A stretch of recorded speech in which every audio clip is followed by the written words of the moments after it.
The clinking of crystal glasses and the soft hum of violins filled the air inside La Maison Éternelle, the most exclusive French restaurant in Manhattan. Waiters in crisp white shirts moved with precision between marble tables, balancing trays of champagne and oysters. The air smelled of truffle butter, caviar, and old money. At the center of it all sat Adrian Moore, the powerful CEO of Moore Real Estate Group, a man whose empire stretched across the city's skyline. He leaned back in his chair, his hand casually resting on the thigh of a woman who was not his wife. Vanessa Reed, 27, bold, brazen, and beautiful, in a scarlet silk dress that clung to every curve. She laughed a little too loudly, tossing her hair back as if the entire restaurant were her stage. Every move was deliberate, every glance calculated. She wanted everyone to see her with Adrian, to know she had won. At another table, near the entrance, a woman sat quietly, her hand resting protectively on her swollen belly. Rachel Moore, Adrian's wife of 7 years, 6 months pregnant with their first child. She had not planned to come here tonight, but fate has a cruel way of twisting knives. A close friend had invited her to dinner, unaware that Adrian had chosen the same place for his secret date. Rachel arrived in a simple navy maternity dress, her hair tied back, no makeup beyond a touch of lip balm. She looked fragile, but her eyes carried the quiet dignity of a woman who had endured far too much in silence. When her gaze fell on her husband across the room, laughter spilling from his lips as Vanessa leaned in close, Rachel's breath caught in her throat. For a moment, the world around her blurred. The violins, the glasses, the laughter, all became a cruel symphony of betrayal. She pressed her palm to her belly, whispering a silent promise to her unborn child. "I will not break down here. I will not let them see me shatter." But fate wasn't finished with her yet. Vanessa spotted Rachel. A smirk curled across her lips. She whispered something in Adrian's ear, and he stiffened, his eyes darting toward his wife. For a brief second, shame flickered in his face, but it was gone just as quickly, replaced by arrogance. He didn't rise to greet Rachel. He didn't speak. Instead, he lifted his champagne glass and kissed Vanessa on the cheek, as if to prove a point. Gasps rippled across the restaurant. Cameras lifted, some discreet, some bold. This was Manhattan, where every scandal could be sold to a tabloid by sunrise. Rachel stood. Her legs trembled, but she walked toward them anyway. Each step felt like walking through fire. She wanted answers. She wanted dignity. She wanted to look her husband in the eye and ask him why. Why he would betray her. Why he would humiliate her while she carried his child. "Adrian." Her voice was soft but steady. "We need to talk." Vanessa's laughter cut through the air like a knife. "Talk? Darling, can't you see he's busy?" Rachel's hand gripped the edge of the table. She wasn't here for a fight, but the eyes on her, the whispers, the phone's recording, pressed like a weight on her chest. She tried to stay calm, tried to appeal to Adrian. "I'm your wife. I'm carrying your child. Please, not here." Vanessa rose from her seat, heels clicking against the marble floor. She stood inches from Rachel, her perfume heavy with jasmine and defiance. Her eyes glittered with cruelty. "You think being pregnant makes you special? That dress, those tired eyes, do you even look at yourself? No wonder he came to me. You're pathetic." Rachel's heart pounded, her vision blurred. She wanted to walk away, to take the high road. But before she could move, Vanessa's hand whipped through the air. Slap! The sound cracked like thunder. Rachel staggered back, clutching her cheek, the sting spreading through her face and deeper into her soul. The restaurant fell silent. Glasses froze midair. Even the violins faltered. And then, chaos. Cameras flashed, guests gasped. Some rose from their seats, others whispered behind manicured hands. A few investors who recognized Adrian exchanged dark glances, murmuring about scandal, about liability, about reputation. Rachel's eyes filled with tears, not from the pain of the slap, but from the humiliation. Pregnant, betrayed, and now struck in front of strangers. She pressed her hand to her belly, silently begging her child for strength. Adrian finally stood, but not to defend his wife. "Enough, Rachel," he hissed, his voice low, cold. "You're embarrassing yourself?" Embarrassing herself? She wanted to scream, but the weight of the moment pinned her in place. Vanessa stood tall, triumphant, as if the slap had crowned her queen of this twisted game. Adrian placed his arm around her waist, a public declaration that shattered the last pieces of Rachel's heart. And yet, as Rachel stood trembling, something unexpected happened. Across the room, a man rose from his table. Ethan Blackwell, billionaire investor, longtime rival of Adrian. His sharp jaw and piercing gaze cut through the chaos. He stepped forward, his voice steady, commanding. "Enough," Ethan said, his eyes locking on Adrian and Vanessa. "You've humiliated your wife. You've disgraced yourself. This will not end here." The entire restaurant turned, caught between scandal and suspense. Rachel blinked, stunned. Why would Ethan, of all people, intervene? She had never spoken to him, never even been in the same room, and yet here he was, stepping into the fire on her behalf. Vanessa's smirk faltered. Adrian's jaw tightened. Investors whispered louder, cameras rolled, and Rachel felt the ground shift beneath her. Something bigger than betrayal was unfolding, something that would change all of their lives forever. And just as Rachel thought she had lost everything, she realized the world was about to watch Adrian Moore's empire crumble. Before the slap that shook a restaurant full of billionaires, before the whispers of scandal that would shatter a company, Rachel Moore was just a woman who believed in love. She had not been born into privilege or wealth.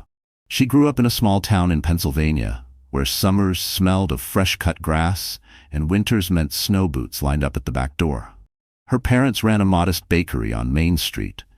They weren't rich, but they were proud. They taught Rachel that kindness was stronger than cruelty, that integrity mattered more than success. From an early age, Rachel dreamed of becoming an architect. While other girls drew hearts in their notebooks, she drew buildings, bridges that stretched into the sky, homes filled with warmth, parks where children could play safely. Her talent earned her a scholarship to Columbia University, where she studied architecture with relentless dedication. She spent late nights in the studio, her hands stained with graphite, her heart set on building a life bigger than the small town she had left behind. It was there, in New York, that she met Adrian Moore. He was everything she thought she wanted. Older, confident, magnetic. He carried himself like a man who owned the room, and in many ways, he did.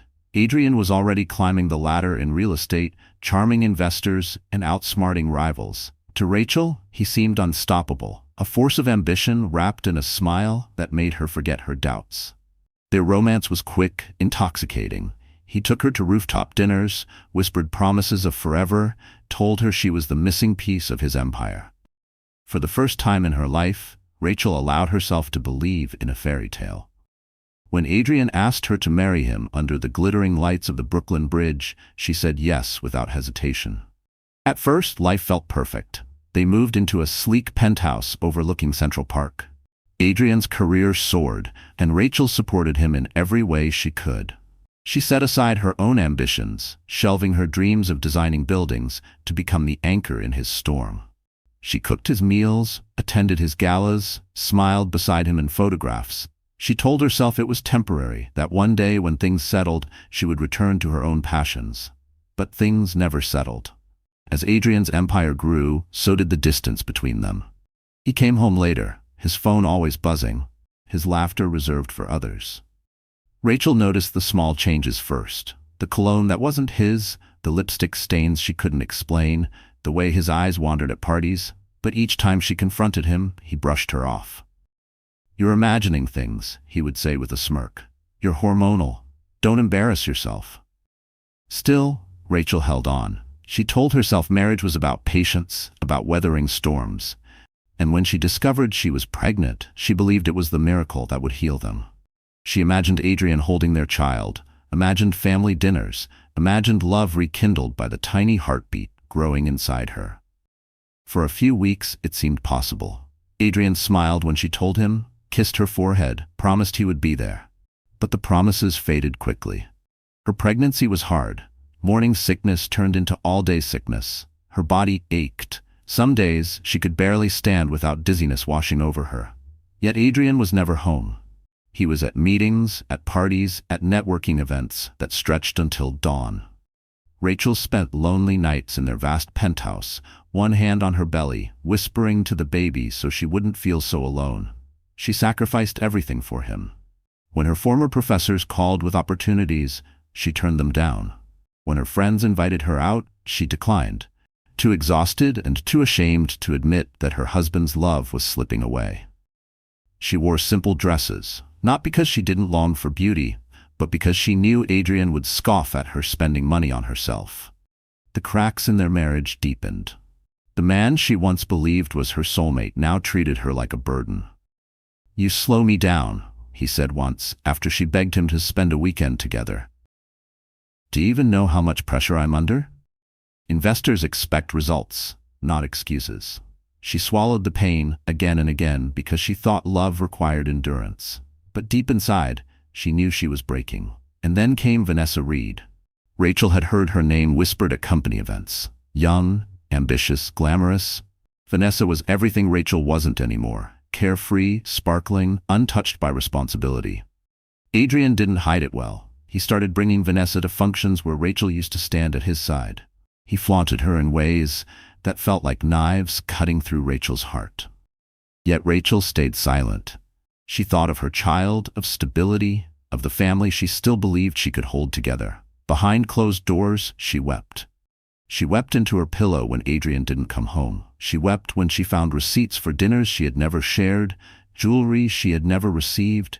She wept quietly so no one would hear, because the world saw her as lucky, married to a man of power and wealth. No one knew the loneliness of her gilded cage. Still, Rachel carried herself with grace. She walked through society galas with her head high, her baby bump hidden beneath flowing gowns. She smiled for the cameras, even when her heart was in pieces. She told herself she could endure, that she had no choice. But life has a way of breaking illusions in the most brutal ways. That night at La Maison Éternelle, when Vanessa's hand struck her face, Rachel's carefully built facade crumbled. The betrayal was no longer a secret whispered in shadows. It was a public spectacle, a humiliation burned into the memory of everyone in that room. The woman who had given up her dreams, her body, her soul for her husband, was now the target of his mistress's cruelty. Yet in that moment of despair, Rachel's story did not end. The pain that once silenced her began to transform into something else. A seed of resolve, buried under years of sacrifice, started to grow. She didn't know it yet, but the woman who walked out of that restaurant would not be the same woman who walked in. Because sometimes it takes losing everything to discover who you really are. And as Rachel touched her cheek, still stinging from Vanessa's slap, she realized the time for silence was over. La Maison Éternelle wasn't just a restaurant. It was a temple of wealth, a place where deals worth billions were sealed over a glass of vintage Bordeaux, and where reputations could be made or destroyed between the appetizer and dessert. Nestled in the heart of Manhattan, its reputation was legendary. Only the city's most powerful, most connected, most envied individuals could secure a table here. The restaurant was a masterpiece of indulgence. Crystal chandeliers dripped from the high ceiling like frozen waterfalls, their golden light cascading over marble floors polished to a mirror shine. French tapestries depicting centuries-old battles lined the walls, each thread a reminder of conquests past, while velvet drapes in deep burgundy fell in dramatic folds around tall windows overlooking Central Park. Each table was dressed in ivory linen, adorned with flickering candles, and crowned with arrangements of white orchids flown in from Amsterdam that very morning. Tonight, the air hummed with expectation. It wasn't just another evening of expensive dining, it was a gathering of Manhattan's elite. Billionaires, politicians, and celebrities filled the room, their conversations a symphony of whispered strategies and subtle boasts. Waiters glided silently, pouring champagne that cost more than most people's monthly salary. Every sound, every movement felt choreographed, as though the entire evening were a performance staged for the gods of power. At the center of it all sat Adrian Moore, CEO of Moore Real Estate Group, the man of the hour. His empire had been the talk of Wall Street for months, an aggressive series of acquisitions, a controversial new skyscraper project, whispers of an upcoming IPO that could triple the company's valuation. Investors were watching him closely, and tonight was his chance to cement their confidence. But Adrian wasn't alone. Beside him, Vanessa Reed basked in the glow of stolen attention. Her scarlet dress caught every beam of light, her laughter spilling across the room like champagne foam. She played the role of queen with unnerving ease, leaning against Adrian as though she had already claimed the seat once reserved for his wife. Those who noticed exchanged subtle glances, their polite smiles betraying silent judgment. But no one dared to speak openly. After all, power excused many sins in this world. The atmosphere was electric, fragile, ready to snap. The restaurant was not merely a backdrop, it was a stage, and tonight's performance would be remembered long after the candles had burned out. Across the room, near the entrance, Rachel Moore sat at a small table reserved by a friend who had no idea she would be walking straight into her own tragedy. She felt out of place from the moment she stepped through the door. The women around her sparkled in couture gowns, their diamonds catching the light like shards of ice. Rachel wore a simple navy maternity dress, chosen for comfort, not spectacle. She could feel eyes on her, polite curiosity mixed with the unspoken question, "What is she doing here?" For Rachel, the restaurant was suffocating. The air felt thick with perfume and pride. Every polished surface reflected back the truth she had been trying so hard to ignore. This was Adrian's world, opulent, merciless, dazzling. A world she had sacrificed her dreams to support, a world that had no space for her anymore. As Rachel adjusted in her seat, her hand instinctively rested on her belly. Her baby shifted gently, as if reminding her she wasn't entirely alone. That small kick was her anchor, the reason she endured the loneliness, the humiliation, the silent tears. She had promised herself she would give her child a stable life, no matter what it cost her. But tonight, stability felt like a cruel illusion. Around her, conversations flowed like rivers of power. At the table beside hers, two investors debated interest rates with the same intensity others might reserve for life and death matters. Across the room, a senator laughed too loudly at a joke from a media mogul, their deal sealed with a handshake over lobster soufflé. Every detail screamed of wealth. Yet beneath the glittering surface, Rachel sensed something darker. This wasn't just a restaurant, it was a battlefield disguised with fine china and crystal stemware. And then she saw him. Adrian, her husband, sitting at the center table, the spotlight catching the silver threads in his tailored tuxedo. For a fleeting moment, Rachel's heart leapt. Some fragile part of her still hoped he would see her, smile, and remember the man she once loved. But her hope withered instantly. Adrian wasn't alone. His hand rested carelessly on Vanessa's thigh, his eyes crinkling with laughter reserved only for her. Rachel's chest tightened, the chandeliers seemed to blur. The laughter, the clinking glasses, the violin's melody, all twisted into a cruel mockery. She had suspected, endured rumors, even seen glimpses of his betrayal. But to watch it unfold here in the city's most public, most glittering stage was a cruelty she could not have imagined. The restaurant, so beautiful a moment ago, transformed into a prison. The chandeliers weren't jewels, they were spotlights, illuminating her humiliation for the entire world to see. The marble floor wasn't polished, it was slick with betrayal. Every whisper in the room wasn't idle conversation. It was gossip about her. The wife abandoned, the woman humiliated, the pregnant mother discarded for a younger, prettier rival. Rachel's friend reached for her hand, whispering, "You don't have to stay, we can leave." But Rachel shook her head. No. She couldn't run, not anymore. Too much had been taken from her already. She straightened in her seat, though her knees trembled beneath the table. If Adrian wanted a public stage, then she would face him on it. The air grew heavier. Even those pretending not to notice were stealing glances. The tension was palpable, spreading across the room like a crack in glass.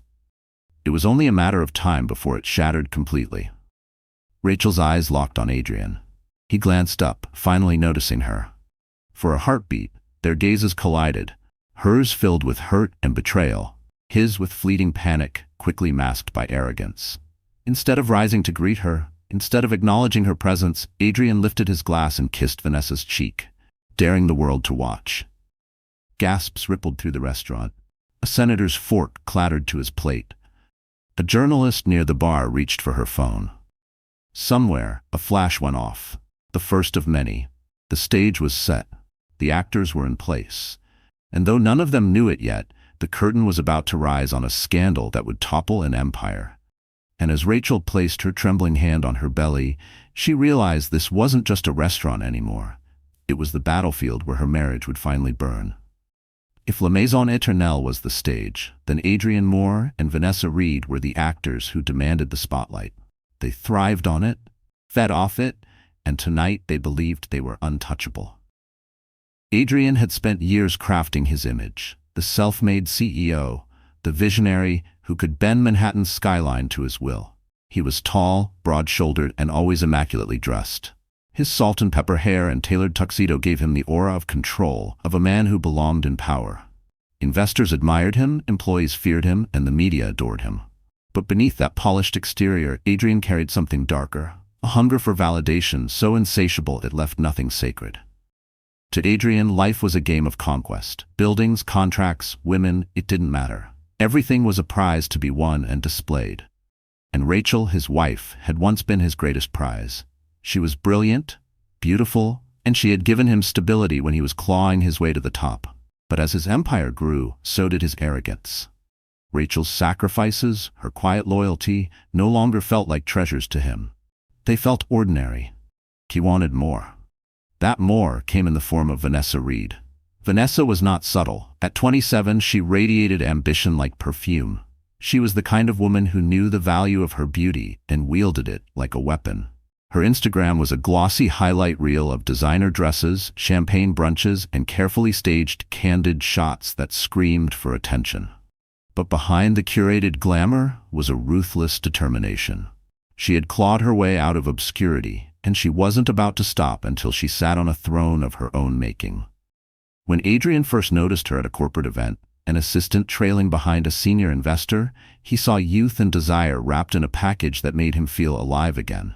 Vanessa saw something too: power. A shortcut to the world she craved. It wasn't love that drew them together, but mutual exploitation. Adrian wanted to feel admired. Vanessa wanted to be elevated. Together, they became a toxic performance, each one using the other for validation. And tonight, they weren't hiding it. At their table, Vanessa draped herself across Adrian's arm as though she had already replaced Rachel. Her laughter was loud, her touch deliberate, her gaze daring anyone to challenge her. She wanted Rachel to see. She wanted the world to see. For Vanessa, humiliation wasn't a side effect. It was the goal. "Why are people staring?" Adrian muttered under his breath when he caught the whispers circling the room.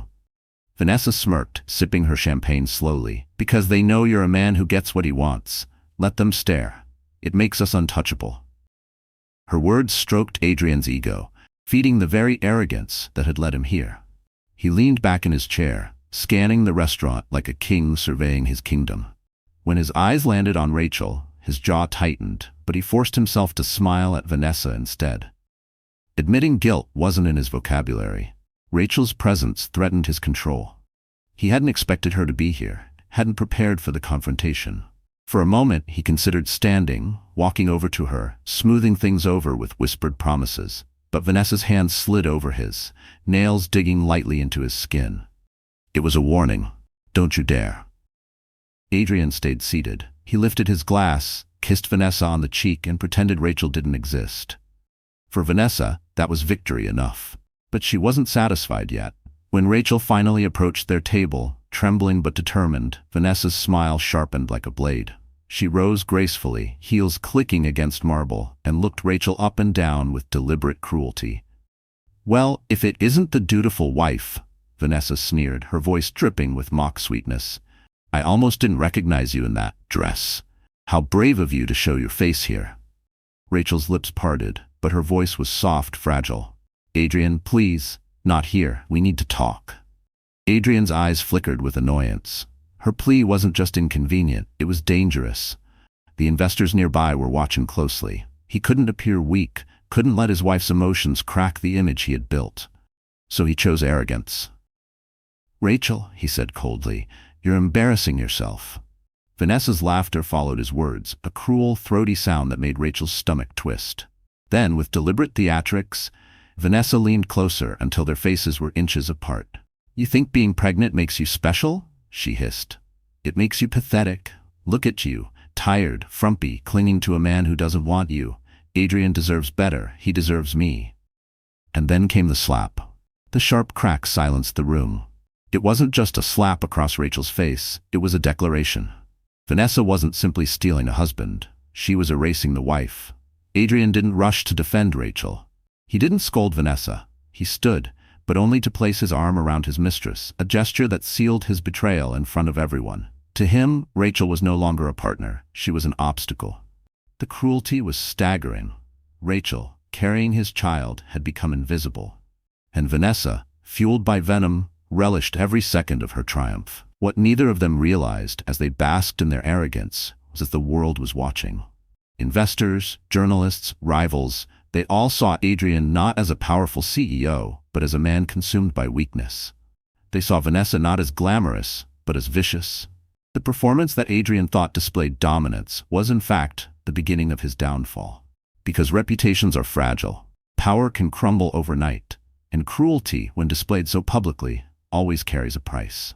As Rachel staggered back, tears brimming, Vanessa whispered one last line, just loud enough for her to hear. "Walk away, Rachel. This city belongs to me now." But across the room, a new voice was about to rise, a voice that neither Adrian nor Vanessa had counted on. And as Ethan Blackwell stepped forward, their carefully staged cruelty was about to turn into a weapon against them. For a heartbeat, there was silence. The kind of silence that swallows sound, that makes the air heavy, that freezes time itself. Rachel's cheek burned where Vanessa's hand had struck, a sting that spread deeper than flesh, straight into her heart. Her eyes watered, not just from pain but from humiliation.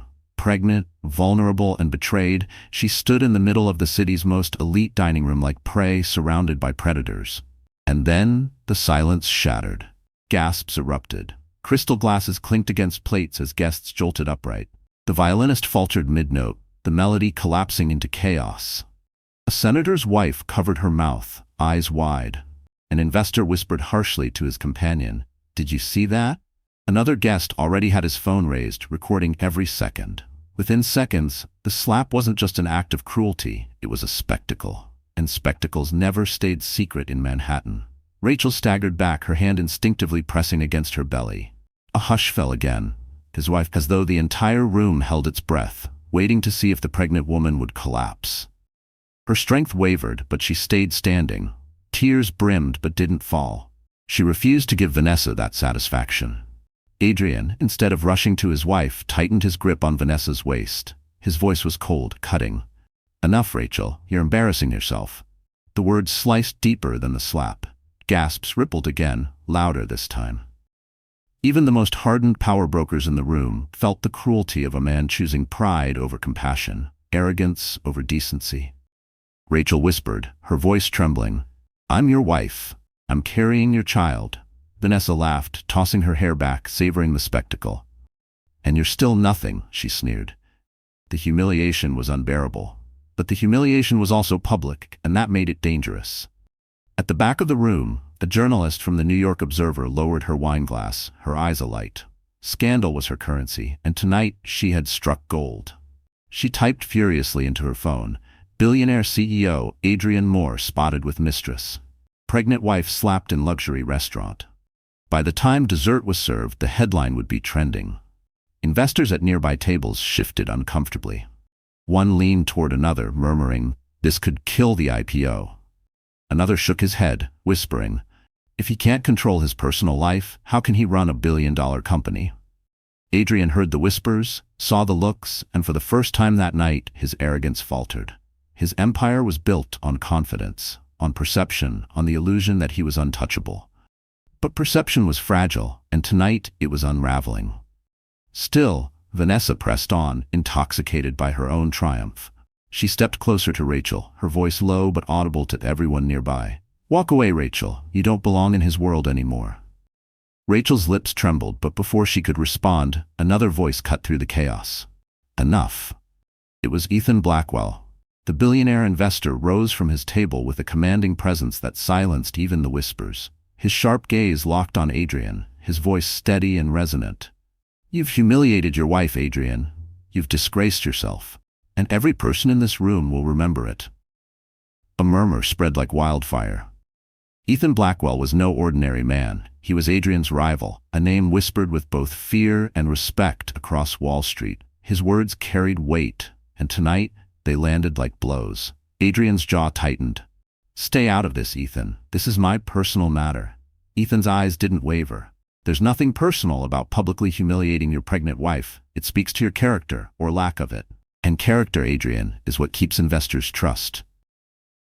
The room buzzed. Investors nodded subtly. Adrian's face flushed with rage, but he couldn't lash out. Not here. Not with cameras recording, not with the weight of judgment pressing down on him. Rachel, still trembling, looked at Ethan with confusion. She had never met him, never spoken to him, yet here he was, standing up for her when the man she married would not. For the first time in months she felt a flicker of protection, of hope, but the chaos wasn't finished. A flash went off near the bar. Paparazzi. Someone had tipped them off, or perhaps a guest hungry for attention had called.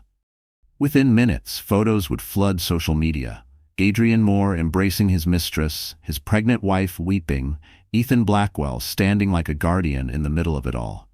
Vanessa's smirk faltered as she realized the cameras were no longer her stage. They were her downfall. She whispered to Adrian, "We should leave." But leaving would be surrender, and Adrian's pride wouldn't allow it. "Sit down," he snapped. Yet the damage was already done. The whispers had turned into murmurs, the murmurs into conversations, and the conversations into judgments. The slap had set fire to the room, and no amount of denial could extinguish it. Rachel's friend rushed to her side, gently guiding her back. "Let's go, Rachel," she whispered. Rachel hesitated. Part of her wanted to run, to escape the humiliation. But another part, the part that had endured years of silence, wanted to stand her ground. Her voice quivered, but it carried across the room. "You may have money, you may have power, but you've lost something you can never buy back, your integrity." The room erupted in whispers again, this time sharper, harsher. Adrian's face darkened. Vanessa clutched his arm, but her confidence was cracking. Across the room, Ethan's eyes met Rachel's. He gave a small, firm nod. A silent promise, this isn't over, and it wasn't. By midnight, the scandal would dominate headlines. By dawn, investors would demand answers, and by the end of the week, Adrian Moore's empire, the empire he had sacrificed his wife and unborn child for, would begin to crumble. The slap was no longer just a moment. It was the spark that lit the fire of his downfall. The city never sleeps, but that night, Rachel wished it would. She sat curled up on the edge of her bed in the vast penthouse, its floor-to-ceiling windows revealing Manhattan's skyline, glittering like a cruel reminder of everything she had lost. The neon glow spilled across the room, painting her face in cold light as silent tears traced down her cheeks. Her cheeks still burned from Vanessa's slap, though the sting of flesh was nothing compared to the wound inside her chest. The humiliation replayed in her mind like a cruel film she couldn't turn off. Vanessa's smirk, the sharp crack of skin on skin, Adrian's cold voice telling her she was embarrassing herself. The laughter, the whispers, the cameras flashing. She pressed her hands to her belly, whispering, "I'm sorry. I'm so sorry." Her voice cracked. She wasn't apologizing for the scandal. She was apologizing for not being stronger, for not protecting her unborn child from the pain she carried. The penthouse, once a symbol of success, now felt like a prison. Its marble floors and gleaming chandeliers mocked her. Everything inside these walls had been chosen by Adrian, his taste, his ego, his vision.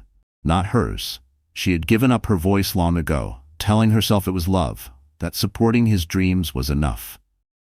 But tonight, the silence was deafening. Her phone buzzed on the nightstand. Notifications flooded the screen. Texts from friends, missed calls from her mother, news alerts flashing headlines. CEO Adrian Moore, embroiled in scandal at Manhattan restaurant. Pregnant wife humiliated by mistress's slap. Ethan Blackwell intervenes as chaos erupts. Rachel's throat tightened. Her humiliation was no longer private, it was viral. Millions of strangers now dissected her pain, turning her life into gossip. She was no longer Rachel, the woman, the wife, the soon-to-be mother. She was a headline, a spectacle. With trembling hands, she turned the phone face down. She couldn't bear to see more. In the silence, her thoughts spiraled. What was left for her? Adrian had chosen Vanessa, not just in private but publicly, viciously. His empire was built on arrogance, and she had been his collateral damage. Would he even care if she left? Would he fight for custody? Or would he discard her completely, as if she never mattered? Rachel felt the weight of despair pressing down. For years she had sacrificed her career, her passions, her identity, all for a man who had just declared to the world that she was nothing. She pressed her face into her hands and sobbed, the kind of sob that came from the soul, raw and unrestrained. Hours passed. The city outside moved on, but Rachel was frozen, trapped in a storm of grief. She tried to sleep, but each time she closed her eyes, she saw Vanessa's hand striking her again. She heard Adrian's cold voice echoing, "You're embarrassing yourself." Her body shook. For a moment, darkness whispered to her, "You can't survive this. You're too weak. He's taken everything. You have nothing left." But then a kick. Her baby shifted inside her, strong, insistent. Rachel gasped, her hand flying to her belly. The movement was sharp, almost defiant. Tears welled again, but this time they carried something else. Not despair, something small, fragile, but real. Hope. She whispered, "You're right. I can't give up. Not now, not ever. Not while you're here with me." The baby's kick grounded her, reminded her of the reason she had endured, the reason she had survived this long. She wasn't alone. She had someone to fight for, someone who needed her to rise again. But even with that flicker of resolve, the night stretched long. The weight of betrayal, the isolation, the humiliation, it was suffocating. Rachel paced the penthouse, running her fingers over the cold marble counters, the untouched art on the walls, the emptiness of rooms Adrian rarely used. Everything felt foreign, like she was living in someone else's life. At one point, she stopped in front of the mirror. The woman staring back didn't look like Rachel Moore anymore. Her eyes were swollen from crying, her hair disheveled, her skin pale. She barely recognized herself. "Who are you?" she whispered. For years she had defined herself as Adrian's wife, the supportive partner, the quiet strength behind his empire. But now, stripped of that role, she didn't know who she was. The realization cut deep. She had lost herself long before Vanessa's slap. The despair returned in waves. She slid down against the wall, clutching her knees to her chest, rocking like a child. Her sobs filled the room, echoing against the cold glass windows. She begged silently, for strength, for clarity, for something to hold on to. And then her phone buzzed again.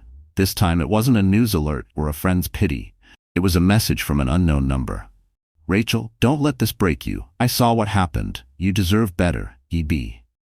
Ethan Blackwell. Her heart pounded. Why would he reach out? He had no reason, no obligation. Yet his words pierced through the fog of despair, offering her something she hadn't felt in months: validation. Someone saw her pain. Someone cared. Rachel stared at the message for a long time, tears blurring her vision. She didn't reply. She couldn't. But she saved the message, clutching the phone to her chest as if the words themselves were a lifeline. Dawn crept over the skyline, painting the sky in shades of pink and gold. Rachel hadn't slept, but something inside her had shifted. She was still broken, still raw, but no longer invisible. She had a child to protect, a self to rediscover, and maybe, just maybe, an ally in Ethan Blackwell. For now, she felt one last sob, one final surrender to grief. Then she stood, wiped her tears, and whispered to her reflection in the glass, "This is not the end, not yet." And though Rachel felt weaker than ever, deep inside, a storm was gathering, the kind of storm that would change everything. The morning after the scandal, Manhattan awoke to headlines splashed across every major outlet. CEO Adrian Moore humiliates pregnant wife as mistress slaps her in public. Luxury restaurant brawl, Adrian Moore, Vanessa Reed, and the pregnant wife. Ethan Blackwell steps in, corporate rival or hero. The photos were brutal. Adrian with his arm around Vanessa, Rachel clutching her cheek, tears brimming in her eyes. Ethan standing tall, his glare cutting through the chaos. Social media devoured it, hashtags trending worldwide. Adrian's empire, once untouchable, was suddenly fragile. But while the world feasted on gossip, Rachel sat in the quiet of her penthouse, staring at the single message on her phone. "Don't let this break you. You deserve better. E.B." She hadn't replied, but she couldn't stop reading it. Over and over, as if the words themselves carried strength. By noon, there was a knock at her door. A firm, deliberate knock that echoed through the cavernous halls. Rachel hesitated. Was it Adrian? Vanessa? A reporter? She wrapped her robe tighter, one hand protectively on her belly, and opened the door. It was Ethan Blackwell. Tall, composed, dressed in a charcoal suit that seemed carved from shadows, he stood with the calm authority of a man who never needed to raise his voice to be heard. His piercing blue eyes softened when they met hers. "Rachel," he said quietly, "may I come in?" Her instinct was to refuse. This was Adrian's rival, a man she had only seen in headlines. Letting him in felt dangerous. But something in his expression, an honesty, a steadiness, made her step aside. They sat in the living room, the silence between them heavy. Finally, Ethan spoke. "You don't know me, but I know what happened last night, and I know Adrian better than you think." Rachel frowned, her voice brittle. "What do you want from me?" "Nothing," Ethan said simply. "But you deserve the truth, and I think it's time you heard it." He slid a folder across the coffee table. Rachel stared at it, her fingers trembling as she opened it. Inside were documents, bank statements, shell company records, wire transfers. Words and numbers swam before her eyes, but one thing was clear. Adrian had been moving company funds into secret accounts. Rachel looked up, her voice barely a whisper. "He's stealing?" "Not just stealing," Ethan said grimly. "He's been cooking the books for months. He's using investor money to cover personal debts, luxury spending, even Vanessa's lifestyle. The board doesn't know yet, but once this gets out, it won't just be a scandal, it'll be a collapse." Rachel's stomach twisted. She had suspected Adrian's arrogance, his cruelty, but this was betrayal on another level. Not just to her, but to everyone who trusted him. "Why are you telling me this?" she asked. Ethan leaned forward, his voice steady. "Because you need to understand, Adrian doesn't just disrespect you. He endangers everything around him. His investors, his employees, even the child you're carrying. If he goes down, he'll drag you with him unless you take control of your own story." Rachel's eyes burned with tears. For years she had been invisible, her voice silenced. But now, in her hands, she held proof that Adrian was not the man the world believed him to be. "I can't," she whispered. "I don't know how to fight him." Ethan's expression softened. "You don't have to fight alone. I'll help you. Not because I want to destroy him, though he's given me every reason, but because you deserve justice." Rachel's heart pounded. Could she trust him? Was this another trap, another man using her for his own war? But then she remembered the look in Ethan's eyes at the restaurant, the way he had stepped in when no one else did. His words now carried no arrogance, no manipulation, just truth. For the first time in years, she felt something stir inside her. Not despair, not fear, resolve. "Show me everything," Rachel said, her voice stronger. Ethan nodded. "Good, because Adrian is weaker than he looks, and with the right moves, we can bring him down." They spent hours at the table, documents spread across the polished glass surface. Ethan explained the shell companies, the falsified contracts, the offshore accounts. Rachel listened, absorbing every detail. Her training as an architect gave her an eye for patterns, and soon she began to see the structure of Adrian's deception. "He built his empire on lies," she murmured. "Yes," Ethan said, "and lies always collapse." As dusk fell, Rachel leaned back, exhaustion mixing with clarity. She wasn't just a betrayed wife anymore. She was a woman who held the key to Adrian's downfall. But beneath the empowerment, fear lingered. What if he finds out I have this? Ethan's gaze was steady. Then he'll know you're not the woman he thought you were. You're stronger, and he'll be terrified of you. Rachel swallowed hard. Terrified. The word echoed in her mind. Adrian had spent years making her feel small, powerless. The idea of him fearing her was almost impossible to imagine. And yet, as she looked at the stack of evidence, she realized it could happen. Her baby kicked again, as if urging her forward. Rachel placed her hand on her belly and whispered, "I'll protect you, I promise." Ethan rose to leave, but before he reached the door, Rachel called out, "Why? Why help me?" He paused, his hand on the doorframe. His voice was low, almost a whisper. "Because I know what it's like to lose everything to a man like Adrian, and I won't watch him do it to you."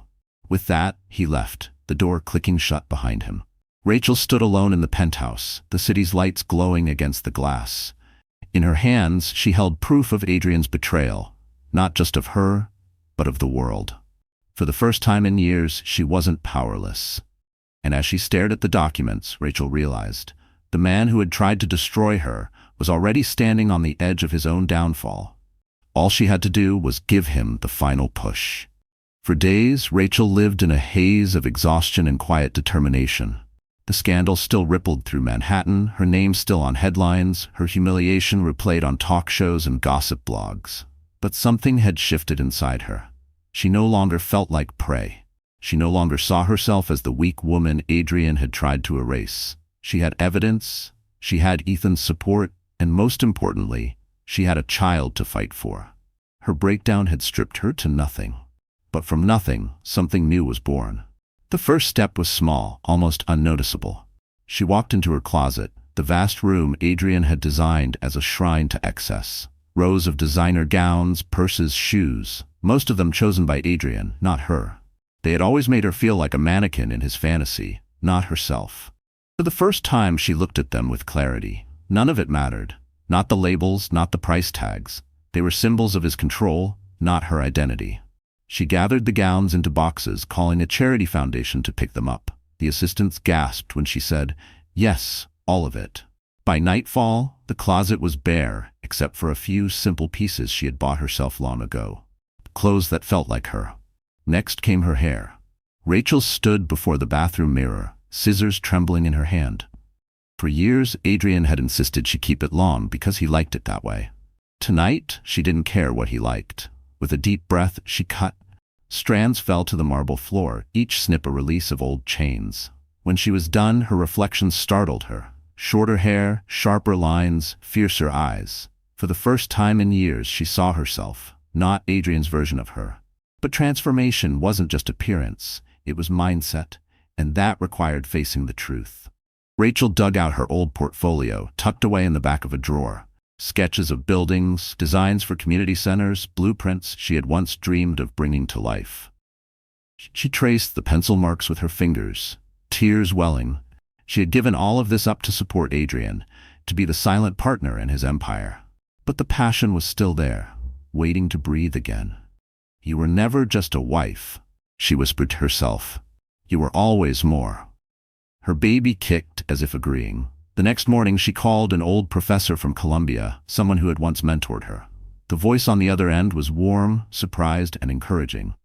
"Rachel, it's been years. I always wondered why you stopped. You had talent, real talent." Her throat tightened. "I lost myself, but I want to start again." The professor didn't hesitate. "Then start. I'll help however I can." It was the first time in years Rachel felt the weight of possibility pressing against her chest instead of despair. But the transformation wasn't just personal. It was strategic. Adrian still held power, still strutted through boardrooms as if nothing had changed. Vanessa still flaunted her stolen place, smirking in photographs. Rachel knew they expected her to disappear quietly, to fade into the background as a cautionary tale. But she wouldn't. With Ethan's guidance, she began preparing. At his office, overlooking the Hudson River, Rachel sat with Ethan and his legal team. They laid out strategies, how to present the financial documents, how to approach the board of directors, how to protect herself legally. Ethan was calm, precise, explaining every step. But he also watched Rachel closely, making sure she wasn't overwhelmed. "You're stronger than you think," he told her one evening as the sun set behind the skyline. "I've seen women crumble under less. But you're rising." Rachel met his gaze, surprised by the conviction in his voice. "I don't feel strong." "Strength isn't about not breaking," Ethan replied. "It's about what you do after you break, and you're already rebuilding." His words settled deep inside her. Rachel also prepared in silence. She practiced speaking aloud in front of a mirror, her voice steadying with each attempt. "I am not ashamed. I am not invisible. I will not be silenced." At first, the words felt foreign, but with time they became her truth. She began walking through the city again, not hiding, not ducking from cameras. When paparazzi caught her outside a cafe, she didn't flinch. Instead, she held her head high, her new haircut catching the light, her hand resting firmly on her belly. The photos spread online. Rachel Moore, stronger than ever. For once, the narrative wasn't pity, it was respect. One night, Rachel stood at the window of her penthouse, staring out at the glittering skyline Adrian had once promised her. She pressed a hand to the glass, whispering to the city, to herself, to her child, "This is my world too, and I'm taking it back." The words weren't a whisper of hope anymore. They were a vow. Vanessa's slap had been meant to break her. Adrian's betrayal had been meant to silence her. But both had done the opposite. They had awakened her. Rachel no longer wanted to be the woman who endured. She wanted to be the woman who fought. The night before the board meeting, The meeting where Ethan planned to expose Adrian's financial crimes. Rachel prepared herself. She didn't choose one of Adrian's old gowns. She chose a sharp, tailored dress in deep emerald green, a color that reminded her of resilience and rebirth. She placed a single silver necklace around her neck, simple but strong. She looked in the mirror, adjusting her new hair, and for the first time she smiled at her reflection. "You're ready," she whispered. Her baby kicked again, as if in agreement. The woman who had once been silent was gone. In her place stood someone new, someone sharper, strong, afraid. And as Rachel closed her portfolio, tucked the evidence under her arm, and prepared to step into the boardroom, she knew. Tomorrow, Adrian Moore's empire would finally tremble. The boardroom of Moore Real Estate Group was designed to impress. 40 stories above the city, its glass walls offered a sweeping view of Manhattan, a panorama of towers Adrian Moore once boasted were his kingdom. The long mahogany table gleamed under the glow of crystal pendant lights, each chair occupied by the company's most powerful figures. Investors, board members, and executives whose signatures could build or break fortunes. Normally, Adrian commanded this room. Normally, his voice was the loudest, his presence the strongest. But today, the air was different. The scandal from La Maison Éternelle still clung to him like smoke, and whispers followed him even here. He adjusted his cufflinks, jaw tight, as he scanned the faces around the table. Some avoided his gaze. Others looked at him with thinly veiled disappointment. He forced a smile, ready to launch into his rehearsed speech about damage control. And then the doors opened. Every head turned. Rachel Moore walked in. She wasn't the trembling woman they remembered from the tabloids. She wasn't the pregnant wife humiliated by a mistress's slap. Today she was something else entirely. Her emerald dress cut sharp lines against her figure. Her short hair framed her face with strength, and her eyes, once weary, now burned with quiet fire. She carried a portfolio under her arm, her steps steady, deliberate. Adrian's smile faltered. "Rachel, what are you doing here?" Rachel stopped at the head of the table, her voice calm but carrying. "I'm here because this company is built on lies, and today, those lies end." The room stirred. Investors leaned forward, whispers buzzing. Adrian's face darkened. "This is a private board meeting. You don't belong here." Ethan Blackwell rose from his seat near the end of the table. "She belongs here more than you do, Adrian, because unlike you, she's telling the truth." Rachel laid the portfolio on the table and opened it. Documents spilled out, bank statements, shell company records, proof of Adrian's embezzlement. Gasps echoed as the board members scanned the evidence. "This is impossible," Adrian snapped. "These documents are fabricated. You're all being manipulated." Rachel met his eyes, her voice steady. "I sacrificed everything for you, Adrian. My career, my dreams, my dignity. And while I was carrying your child, you were stealing from your investors and parading your mistress in public. Don't you dare call me a liar." The room fell silent. Every word cut deeper than any financial report. This wasn't just numbers, it was character, integrity, humanity. Vanessa, seated smugly beside Adrian, tried to intervene. "This is ridiculous. She's just jealous. She's bitter. Don't listen to her." But Rachel turned sharply, her voice slicing through Vanessa's pretense. "Jealous? Of what? Of being a mistress flaunting stolen affection in front of cameras? Of slapping a pregnant woman to claim a throne you'll never sit on? No, Vanessa, I pity you." The board members murmured, some shaking their heads. Vanessa's cheeks flushed crimson, her confidence crumbling. Adrian slammed his fist on the table. "Enough, this is my company. I built it. None of you would be here without me." Ethan leaned forward, his tone razor sharp. "And you'll be the reason it collapses. Integrity builds trust, Adrian. You've lost both." One of the oldest board members cleared his throat, his voice grave. "Adrian, these documents, if they're real, you've not only violated our trust but committed crimes. We can't ignore this." Adrian's facade cracked. Desperation leaked into his voice. "Rachel, please, don't do this. Think of the child. Think of our family." Rachel's heart twisted, but she stood taller. "There is no family, Adrian, not anymore. You made sure of that." Her words struck harder than any document could. The boardroom fell into silence again, the weight of truth pressing on every corner. Finally, the chairman spoke. "A vote, then. Effective immediately, Adrian Moore will step down as CEO pending investigation." All in favor? Hands rose, one after another, until nearly every chair had voted. Adrian's face drained of color. Rachel's breath hitched. After years of silence, of humiliation, of being erased, she was finally heard. Vanessa shot to her feet, voice shrill. "You can't do this. Adrian is everything. You'll regret this." But no one listened.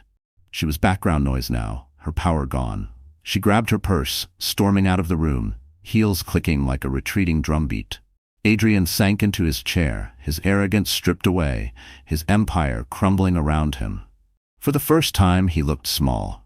Rachel gathered the documents, her hands steady. She turned to the board members, her voice soft but resolute. "Protect this company. Protect its people. Don't let his mistakes destroy what you've built." As she moved to leave, Adrian whispered, his voice desperate. "Rachel, please." She paused at the door, looking back one last time. Her eyes held no anger, no longing, only finality. "You taught me I was nothing without you. Today I proved I'm stronger without you." And with that, she walked out, her steps echoing through the marble hallway like thunder.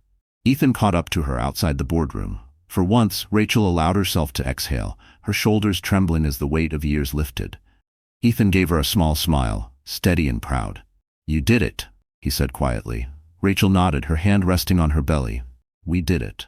For us, for my child." In the distance, flashes of cameras waited. Reporters, investors, the public, they were all eager for a story. But for Rachel, the story had already been written. She had risen from humiliation to strength, from silence to voice, from victim to victor. And as she stepped into the light, Rachel knew justice had been served, and Adrian's empire would never rise again.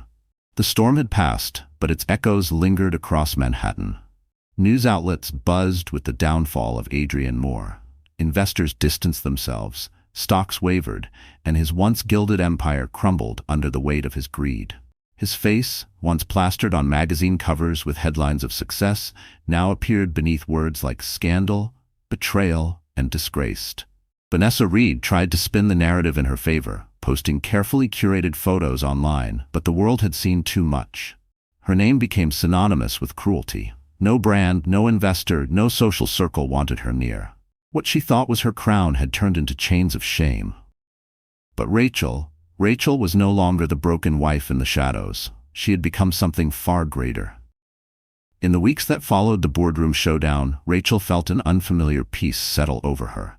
The whispers of humiliation were replaced by words of admiration.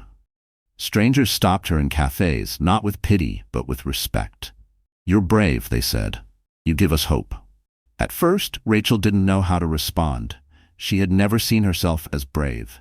She had simply done what she had to do: survive, protect her child, reclaim her voice. But slowly, she began to realize that her story was no longer just her own. It belonged to every woman who had ever been silenced, every mother who had ever been underestimated, every soul who had been told they were nothing. She returned to her sketches, her old dreams breathing again. She rented a small studio in Brooklyn, filled with sunlight and stacks of drafting paper. There, she worked late into the night, her pencil gliding across pages, her baby's kicks reminding her that this was more than just design, it was legacy. She began drafting plans for community housing, spaces where single mothers and struggling families could live with dignity. It was the kind of project she had once dreamed of, and now she had both the clarity and the fire to make it real. Her professor connected her with a nonprofit. Soon, Rachel was not just designing buildings but shaping futures. The media caught wind and the story shifted again. Rachel Moore, from betrayed wife to visionary architect. Meanwhile, Adrian disappeared from public view. Reports trickled in of investigations, lawsuits, whispers of bankruptcy. He tried to reach Rachel, sending letters, begging for forgiveness, but she never replied. Some nights when the city was quiet, she thought of him. Not with longing, not with love, but with closure. He had destroyed himself. She didn't need revenge anymore, because she had something better: freedom. Ethan remained a quiet presence in her life. He didn't push, didn't demand. He simply showed up when she needed strength, whether it was reviewing legal documents, introducing her to investors for her projects, or sitting in silence when the weight of everything felt heavy. Over time, Rachel realized that Ethan wasn't there to rescue her. He was there to remind her she had rescued herself. One evening, months later, Rachel stood on the rooftop of her new studio, gazing at the skyline. The city lights flickered like stars, and the wind carried whispers of all she had endured. She placed a hand on her belly, her baby now nearly due, and exhaled. "You and me," she whispered, "we made it." Tears filled her eyes, but they weren't tears of sorrow. They were tears of release. When the baby was born, a healthy boy with dark hair and curious eyes, Rachel held him in her arms and felt something she hadn't felt in years: wholeness. She named him Noah, a symbol of new beginnings after storms. The world moved on quickly from Adrian's downfall, as it always does. New scandals rose, new headlines replaced the old. But Rachel's story lingered. Not because of the slap, not because of the scandal, but because of the transformation. She had risen, and in doing so, she had inspired countless others. Months later, she was invited to speak at a women's leadership conference. Standing on stage before hundreds of women, Rachel felt the old nerves creeping in. The fear of being seen, of not being enough. But then she thought of Noah, of the women in the audience, of her own reflection in the mirror the night she whispered, "This is not the end." She lifted her chin and spoke. "I once believed that silence was strength, that endurance was love. I gave everything, my dreams, my identity, my voice, for a man who told me I was nothing. And for years I believed him. But here's what I've learned. Silence is not strength. Strength is speaking when your voice trembles. Strength is walking away when someone tells you you're worthless. Strength is rebuilding from ashes, not for anyone else, but for yourself." Her voice cracked, but she didn't stop. To every woman here, to every woman watching, don't wait for permission to be who you are. Don't wait for someone else to tell you that you matter. You matter now. You matter because you are enough, as you are, and no slap, no betrayal, no humiliation can take that from you.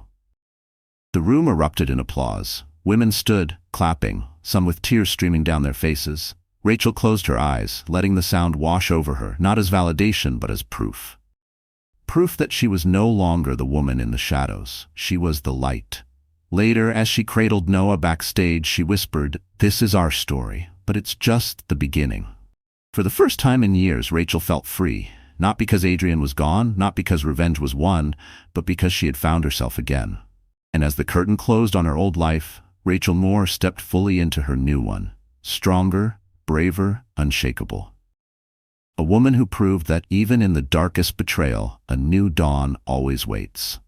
All right, my friend, so that's where our story finds its close. And if you're still here with me until this very moment, it means something in Rachel's journey has touched your heart. Maybe it reminded you of your own battles, your quiet sacrifices, or the times you felt unseen. But like Rachel, you are not defined by betrayal, pain, or humiliation. You are defined by how you rise from them. The Stoics often said, "We suffer more in imagination than in reality." Rachel's suffering was real, but her healing came when she chose to face reality with courage. Marcus Aurelius wrote, "You have power over your mind, not outside events. Realize this, and you will find strength."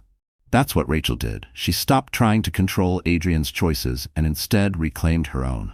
And maybe that's the message for us. We can't stop the storms life throws our way, but we can decide how we stand in the rain. Sometimes, strength doesn't look like fighting back immediately. Sometimes strength looks like surviving, breathing, whispering to yourself, "This is not the end." And then, when the time comes, stepping into the light with all the dignity you've rebuilt. So if you're listening now, I want you to remember, no betrayal, no heartbreak, no slap, literal or metaphorical, has the power to define you. You are enough, exactly as you are. If this story touched you, if it made you feel even a spark of courage, then I ask you, don't keep it to yourself. Share this story with someone who needs to hear it, and subscribe to our channel so together we can keep building a community where pain transforms into strength and where no one feels alone in their battles. Because at the end of the day, my dear friend, as Epictetus reminded us, it's not what happens to you, but how you react to it that matters. And I believe, just like Rachel, you too can rise.